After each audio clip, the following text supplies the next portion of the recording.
Hello दोस्तों, मैं लोकेश दैया आप सभी का स्वागत करता हूं दैया सॉल्यूशन यूट्यूब चैनल पर। आरपीएफ कांस्टेबल और एसआई एग्ज़ाम 2024 के लिए जीके जीएस यानी पिछले 2019 18-19 के जो पेपर पर आधारित थे वो क्वेश्चन करेंगे। महत्वपूर्ण क्वेश्चन की क्लास नंबर 11 रहेगी।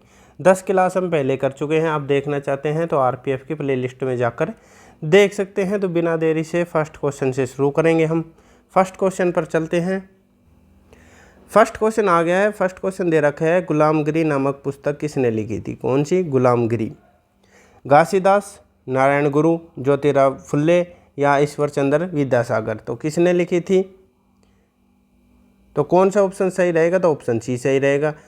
ज्योतिराव फुल्ले के द्वारा लिखी गई थी। कौन सी? गुलामगिरी पुस्तक। कब लिखी गई थी? तो 1873 में लिखी गई थी। आगे चलते हैं अगले क्वेश्चन पर। अगला प्रश्न दे रखा है, निम्नलिखित में से किस मुगल शासक ने आगरा का किला बनवाया था? कौन सा किला? आगरा का किला। 4 ऑप्शन दे रखे हैं, जहांगीर, बाबर, शाहजहां और अकबर। कौन सा सही रहेगा? तो ऑप्शन डी सही रहेगा। अकबर के द्वारा बनाया गया था। लगभग यानी 1565 ईस्वी के आसपास बनवाया गया था। कौन सा? आगरा का किला। आगे चलते हैं अगले क्वेश्चन पर। अगला क्वेश्चन दे रखा है, केचुआ पशु जगत के किस समूह से संबंधित है? कौन सा? केंचुआ, जिसे किसान का मित्र भी कहा जाता है। तो मोलास्का, ऑर्थोपोडा, निमेटोटा या एनेलिडा। तो किस समूह से है ये केंचुआ? तो कौन सा ऑप्शन सही रहेगा? तो ऑप्शन डी सही रहेगा, एनेलिडा से है। आगे चलते हैं अगले क्वेश्चन पर। अगला क्वेश्चन दे रखा है, चंगेज खां की मृत्यु किस वर्ष हुई थी? कब हुई थी मृत्यु? 1222, 1234, 1227 या 1220 में। तो कौन सा सही रहेगा? अगर पूछा जाए, डेट पूछी जाए, तो 18 अगस्त को हुई थी। 18 अगस्त 1227 को। तो कौन सा ऑप्शन सही रहेगा? तो ऑप्शन सी सही रहेगा, चंगेज खां की मृत्यु 1227 में हुई थी। आगे चलते हैं अगले क्वेश्चन पर। अगला क्वेश्चन दे रखा है, लावणी इनमें से किस राज्य का नृत्य है? महाराष्ट्र का, राजस्थान, कर्नाटक या गुजरात का। तो लावणी कहाँ का है? ऑप्शन ए सही रहेगा, महाराष्ट्र राज्य का है। अगर पूछा जाए तमाशा, तो तमाशा भी महाराष्ट्र का ही है। आगे चलते हैं अगले क्वेश्चन पर। अगला प्रश्न दे रखा है, हरिप्रसाद चौरसिया का संबंध किस वाद्य यंत्र से है? यानी कौन सा वाद्य यंत्र बजाते हैं ये हरिप्रसाद चौरसिया? ऑप्शन दे रखे हैं, तबला, सितार, संतूर या बांसुरी। 5 सेकंड का समय आपको भी मिल रहा है। आप भी बता सकते हैं, गैस कर सकते हैं कौन सा आंसर सही रहेगा। तो कौन सा सही रहेगा? तो ऑप्शन डी सही रहेगा, हरिप्रसाद चौरसिया का संबंध बांसुरी से है। आगे चलते हैं अगले क्वेश्चन पर। अगला प्रश्न दे रखा है, महात्मा गांधी किस वर्ष दक्षिण अफ्रीका से भारत आए थे? यानी दक्षिण अफ्रीका से भारत कब आए थे? 1913, 1909, 1911 या 1915। अगर पूछा जाए गए कब थे, तो 1893 में गए थे। 1893 में भारत कब आए थे? तो ऑप्शन डी सही रहेगा, 1915 को, यानी 9 जनवरी को। 9 जनवरी को ये भारत लौटे थे। इसी दिन भारत प्रवासी दिवस के रूप में मनाता है। आगे चलते हैं अगले क्वेश्चन पर। अगला क्वेश्चन दे रखा है, भावगीत किस राज्य का प्रसिद्ध लोक संगीत है? कौन सा भावगीत पूछ रखा है? असम, कर्नाटक, केरल या आंध्र प्रदेश। तो कौन सा सही रहेगा? आपसे पूछा जाए तो ऑप्शन बी सही रहेगा, भावगीत का संबंध किससे है? तो ये कर्नाटक का लोक संगीत है। आगे चलते हैं अगले क्वेश्चन पर। अब अगला प्रश्न दे रखा है, शरीर की वृद्धि, मरम्मत या ऊर्जा के लिए निम्न में से किसकी आवश्यकता होती है?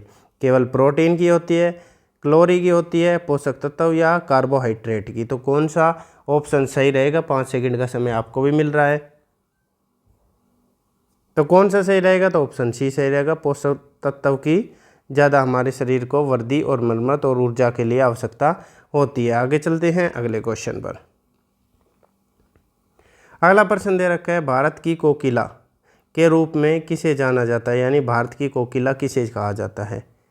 नेली सेन गुप्ता को, सरोजिनी नायडू, एनी बेसेंट या सुचेता कृपलानी को। तो किसे कहा जाता है? कौन सा ऑप्शन सही रहेगा?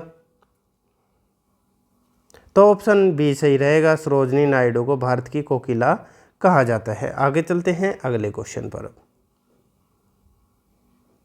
अगला क्वेश्चन दे रखा है, आर्य समाज के संस्थापक कौन थे? आर्य समाज के संस्थापक पूछ रखा है। अगर पूछा जाए कब की गई थी इसकी स्थापना, तो 1 अप्रैल को, 1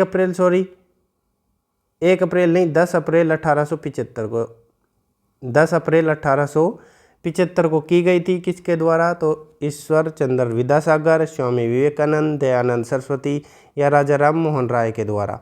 तो इनके द्वारा तो सती प्रथा पर रोक लगाई गई थी, सती प्रथा पर रोक लगाई गई थी। तो आर्यों को ज़्यादा दया आती है, तो ऑप्शन सी सही रहेगा, दयानंद सरस्वती के द्वारा ये संस्थापक थे।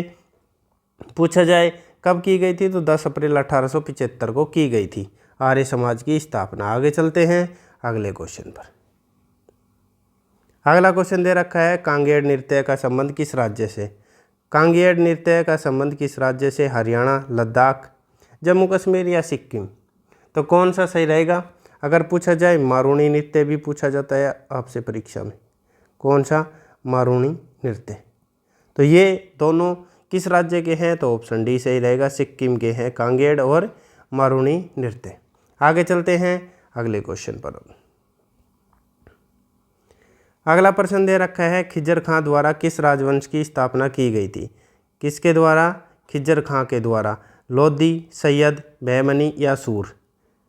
तो खाते हम किसे हैं, सैयद को खाते हैं, यानी खिज्जर खां यानी सैयद खां। तो सैयद वंश की स्थापना की थी, ऑप्शन बी सही रहेगा, सैयद वंश के, यानी सैयद वंश के संस्थापक कौन है, तो खिज्जर खां है। आगे चलते हैं अगले क्वेश्चन पर। अब अगला प्रश्न दे रखा है, रजिया सुल्तान निम्न में से कौन से राजवंश के साथ जुड़ी है। कौन, रजिया सुल्तान पूछ रखा है, का संबंध किस राजवंश से है। और इनकी मृत्यु पूछी जाए तो मृत्यु कब हुई थी, तो 1240 ईस्वी में हुई थी। कहाँ पे, तो हरियाणा के कैथल में हुई थी। पूछा जाए किस राजवंश से है, लोधी, सैयद, खिलजी या मामलुक। मामलुक को क्या कहते हैं, तो गुलाम वंश भी कहते हैं इसे, गुलाम वंश। तो रजिया सुल्तान किस राजवंश से जुड़ी हुई थी, ऑप्शन डी सही रहेगा, मामलुक या गुलाम वंश भी कह सकते हैं, ऑप्शन डी सही रहेगा। आगे चलते हैं अगले क्वेश्चन पर। अगला प्रश्न दे रखा है, प्रसिद्ध अजंता की गुफाएं निम्न में से किस भारतीय शहर के निकट है। अगर राज्य पूछा जाए तो राज्य है महाराष्ट्र में। शहर पूछ रखा है चेन्नई, मुंबई, पुणे या औरंगाबाद। तो किस शहर के नज़दीक है, सबसे ज़्यादा निकट है, तो ऑप्शन डी सही रहेगा, औरंगाबाद। अगर राज्य पूछा जाए तो महाराष्ट्र होगा। आगे चलते हैं अगले क्वेश्चन पर। अगला प्रश्न दे रखा है, कौन सा राष्ट्रीय उद्यान एक सींग वाले गैंडे के लिए प्रसिद्ध है। कौन से एक सींग वाले गैंडे के लिए प्रसिद्ध है, बांधवगढ़, इंद्रावती, केवलादेव या काजीरंगा। तो एक सींग वाले गैंडे के लिए कौन सा प्रसिद्ध है, तो ऑप्शन डी सही रहेगा, काजीरंगा। काजीरंगा किस राज्य में है, तो ये असम राज्य में है। अगर पूछा जाए केवलादेव कहाँ पे है, तो ये राजस्थान में है। इंद्रावती पूछा जाए तो ये छत्तीसगढ़ में है, छत्तीसगढ़। बांधवगढ़ तो ये मध्य प्रदेश यानी एमपी शॉर्ट फॉर्म में लिख सकते हैं। आगे चलते हैं अगले क्वेश्चन पर। अब अगला प्रश्न दे रखा है, भारत की निम्न में से कौन सी पर्वत श्रेणी कर्क रेखा के निकट है, यानी कर्क रेखा कितने राज्यों से गुजर रही है। ये पूछा जाए तो 8 राज्यों से गुजर रही है। और कौन सी पर्वत श्रेणी, तो शिवालिक पर्वत श्रेणी, विंध्य पर्वत श्रेणी, जास्कर या गिर पर्वत श्रेणी। तो कौन सा ऑप्शन सही रहेगा, जो सबसे निकट है यानी कर्क रेखा के। तो कौन सा, ऑप्शन बी सही रहेगा, विंध्य पर्वत श्रेणी। आगे चलते हैं अगले क्वेश्चन पर। अब अगला क्वेश्चन दे रखा है, लोकटक या लोकटक भी होता है या टक, लोकटक झील किस राज्य में स्थित है।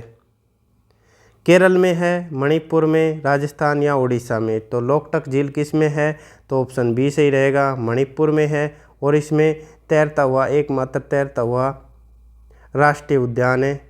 कौन सा है, तो केबुल लामजाओ, केबुल लामजाओ राष्ट्रीय उद्यान है, जो एकमात्र तैरता हुआ राष्ट्रीय उद्यान बना हुआ है। किस झील में, तो लोकटक झील में। और राज्य पूछा जाए तो मणिपुर में। आगे चलते हैं अगले क्वेश्चन पर। अब अगला क्वेश्चन दे रखा है, अस्पृश्यता का उन्मूलन अस्पृश्यता का उन्मूलन का उल्लेख किस अनुच्छेद में है? अगर पूछा जाए आपसे, अनुच्छेद 15 में है, अनुच्छेद 16, अनुच्छेद 14, अनुच्छेद 17 में। अस्पृश्यता का उन्मूलन तो किस में है? कौन सा अनुच्छेद सही रहेगा? तो ऑप्शन डी सही रहेगा, अनुच्छेद 17 में इसका उल्लेख है। आगे चलते हैं लास्ट क्वेश्चन पर। लास्ट क्वेश्चन दे रखा है, भारत में बेलाडीला, मयूरभंज, बेलारी खदानों में कौन सा खनिज निकाला जाता है, यानी कौन सा खनिज निकाला जाता है इन खदानों में? अगर पूछा जाए मयूरभंज किस राज्य में है, तो ये ओडिशा में है। बेलारी पूछा जाए तो ये कर्नाटक में है। अगर पूछा जाए बेलाडीला पूछा जाए तो ये छत्तीसगढ़ में, छत्तीसगढ़ में है। किसकी खदान है? तो कोयला की होगी, या लोयस्क, तांबा या टंगस्टन की। तो कौन सा ऑप्शन सही रहेगा? तो इसका ऑप्शन बी सही रहेगा। ये हमारी आज की क्लास थी, 20 क्वेश्चन थे। आपको कैसे लगे? अगर क्वेश्चन उपयोगी लगे हों तो एक लाइक कर देना। अगर आपको चैनल में सब्सक्राइब करना है, यानी आगे की वीडियो या क्लास देखनी है, तो सब्सक्राइब कर सकते हैं। किसी भी प्रकार के नोटिफिकेशन के लिए बेल आइकन ऑन कर सकते हैं। आपका दिन शुभ हो। धन्यवाद।